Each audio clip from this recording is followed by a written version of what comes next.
तो आज हम लोग डिस्कस करेंगे प्लाज्मा मेम्ब्रेन, जिसको प्लाज्मा लीमा भी कहा जाता है। मेम्ब्रेन को मतलब हम लोग लीमा बोलते हैं, तो इसलिए इसको प्लाज्मा लीमा भी बोला जाता है, प्लाज्मा मेम्ब्रेन दोनों बोला जाता है। पहले देख लेते हैं इसकी कॉम्पोजिशन के बारे में।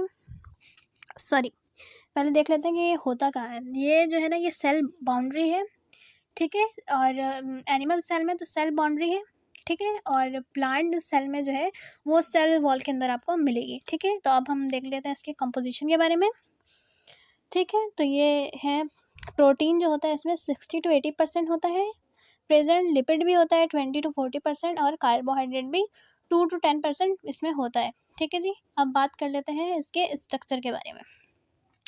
तो स्ट्रक्चर तो इसकी कुछ इस तरह होती है, मैं आपको दिखाती हूँ, ये इस टाइप की, ठीक है। तो वो हम पॉइंट्स को और स्ट्रक्चर डायग्राम को दोनों मैच करके पढ़ेंगे तो वो ज़्यादा अच्छा होता है समझने के लिए, सही है।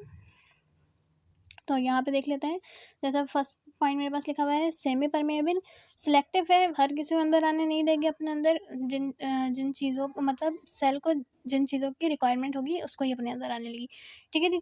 और जो ना ये made up of phospholipid by layer, phospholipid से जो बना हुआ होता है और उसकी 2 लेयर होती है, ठीक है। जैसे यहाँ पे देख लेते हैं, ये देखिए, ये फॉस्फोलिपिड दिखाती हैं ऐसे, ये फॉस्फोलिपिड बाई लेयर है, एक ये वाली लेयर और एक ये वाली लेयर, ठीक है जी।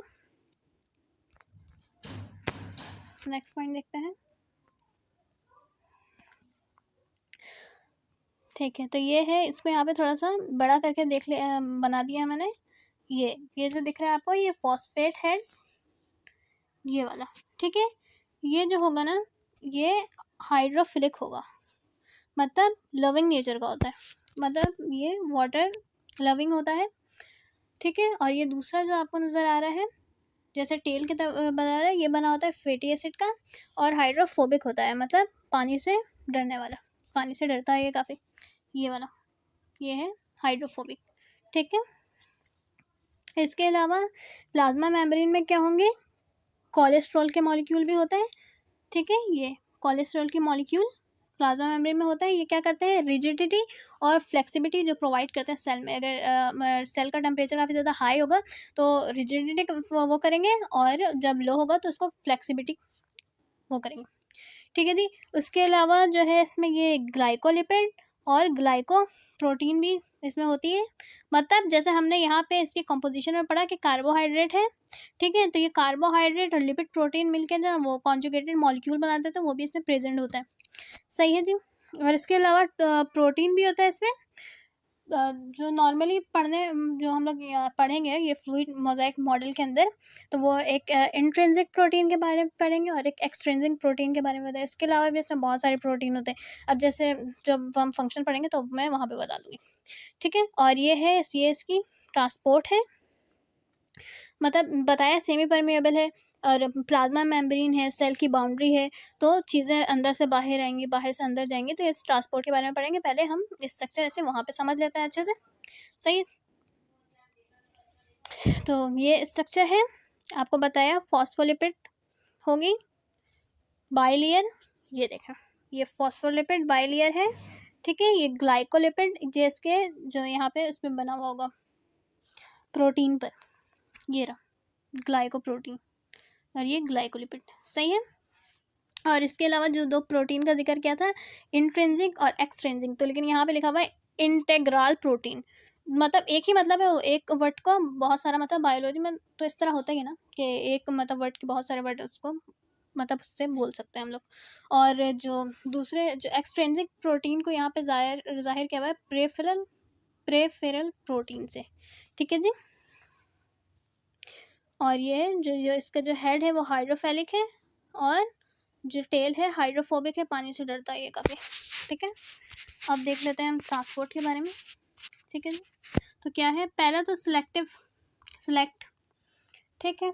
तो इसमें क्या होगा, कुछ चीज़ों को आने देगा ये अपने अंदर, कुछ चीज़ों को नहीं। जैसे बहुत स्मॉल जो है वो पार्टिकल हैं, जैसे कि ऑक्सीजन, कार्बन डाइऑक्साइड वगैरह, इसको जो ना ये जाने देगा, क्योंकि ये क्या होता है, जो ऑक्सीजन है, कार्बन डाइऑक्साइड है, ये सब तो नॉन पोलर है ना।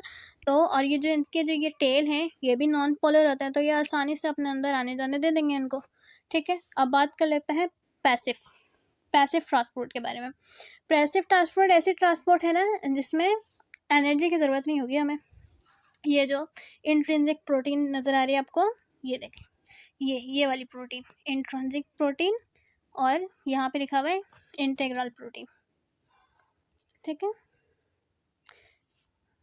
इस प्रोटीन के ज़रिए जो है यहाँ पे होता है पैसिव ट्रांसपोर्ट। कैसे होगा, कुछ किसी भी मॉलिक्यूल की हमें ज़रूरत है, ठीक है, देख लेते हैं। जैसे हमें ज़रूरत है इस सेल को ग्लूकोज की, तो ये ग्लूकोज के यहाँ पे वो है मॉलिक्यूल, ज़रूरत है ये ग्लूकोज के, ऐसे यूँ करेंगे और यूँ इस तरफ इसके अंदर आ जाएंगे, ठीक है। तो इस तरह से ये पैसिव ट्रांसपोर्ट होगी, ये अलोंग द ग्रेडियंट होगी, मतलब जो ना हायर कॉन्सेंट्रेशन से लोअर कॉन्सेंट्रेशन तक होगी, ठीक है जी। तो इस तरह से होगी, और इसमें जो ना एटीपी की रिक्वायरमेंट नहीं होगी, इसमें किसी एनर्जी की ज़रूरत नहीं है। फिर देख लेते हैं अपना एक्टिव ट्रांसपोर्ट के बारे में, ठीक है। अब एक्टिव ट्रांसपोर्ट कैसी होगी कि एक्टिव ट्रांसपोर्ट के अंदर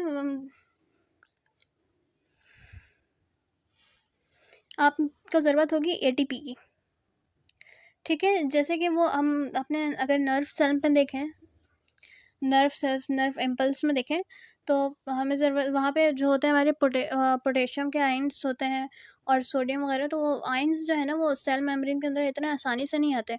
ये क्या होता है, ये अगेंस्ट द ग्रेडियंट होते हैं, ठीक है, मतलब लोअर कॉन्सेंट्रेशन से हायर कॉन्सेंट्रेशन की तरफ आते हैं, ठीक है। तो जो लोअर से हायर की तरफ आए वो एक्टिव ट्रांसपोर्ट हो गया, ठीक है। अब आ जाते हैं कौन सा है, साइटोसिस। ये होता है एक वेजल टाइप होता है ये, ठीक है ना। इसकी दो टाइप होते हैं, एंडोसाइटोसिस और एक्सोसाइटोसिस, ठीक है। मैं यहाँ पे ऐसे बनाया हुआ है डायग्राम, ये देखें, ये एंडोसाइटोसिस है, जिस मॉलिक्यूल की ज़रूरत है ये जब इसके अंदर जाने लगी, सेल मेम्ब्रेन का जो ये मेम्ब्रेन है ये इस तरह यूं वेजल टाइप बना लेगा और ये इसको अपने अंदर ले लेगा, ठीक है। और जो एक्सोसाइटोसिस में आएगा तो वो क्या है कि अब कोई चीज़ सेल से बाहर निकल रही है, ठीक है ना, तो ये इसको ऐसे यूं वेजल टाइप बना लेगा और यूं इसको यूं अपने अंदर से बाहर निकाल देगा, ठीक है जी। तो ये एक्सोसाइटोसिस हो गया। और इसके अलावा अब इस एंडोसाइटोसिस के भी जो ना दो टाइप होंगे, तो वो हम लोग देख लेते हैं। ये क्या है, पेनोसाइटोसिस और फेगोसाइटोसिस, ठीक है। जब लिक्विड चीज़ जो इसके अंदर जाएगी ना तो हम लोग उसको बोलेंगे पेनोसाइटोसिस, और जब सॉलिड जाएगी तो फेगोसाइटोसिस इसके अंदर जाएगी, तो ठीक है। तो ये जो है इसके वो है ट्रांसपोर्ट भी हो गए। अब आ जाते हैं इसके फंक्शन की तरफ। तो फंक्शन है कि सेमी परमिएबल है ये, सही है। सेमी परमिएबल अपने अंदर ट्रांसपोर्ट का काम करेगी, सेमी परमिएबल है, चीज़ें अंदर आ जा सकती हैं, तो ये काम है इसका, मेन फंक्शन है। दूसरा फंक्शन है सपोर्ट और प्रोटेक्शन। तो सपोर्ट और प्रोटेक्शन कैसे है कि प्लाज्मा मेमोरी के साथ ना वो साइटोस्केलेटन जो है वो अटैच्ड होता है, तो ये सपोर्ट देते हैं, इसकी शेप को बरकरार रखते हैं। और जो ना प्रोटेक्शन इस तरह होती है कि अपने अंदर इससे हर किसी को आने नहीं देंगे, तो कोई हार्मफुल मॉलिक्यूल वगैरह इसके अंदर नहीं आ पाएंगे। और ये दूसरा है सेल रिकॉग्निशन और इम्यूनिटी। वो जो ग्लाइकोलिपिड था और ये ग्लाइकोप्रोटीन है इसका, तो ये इसके फंक्शन में आप देखिए कि ये ग्लाइकोलिपिड और ग्लाइकोप्रोटीन है ना, इन दोनों मतलब ग्लाइकोप्रोटीन है और इसकी चैन है। अब ये लोग ना सेल रिकॉग्निशन में बहुत ज़्यादा इनका अहम किरदार है। ये दोनों आपस में रिकॉग्नाइज हो जाते हैं, ये सेल कम्युनिकेट कर सकते हैं एक दूसरे को, ठीक है।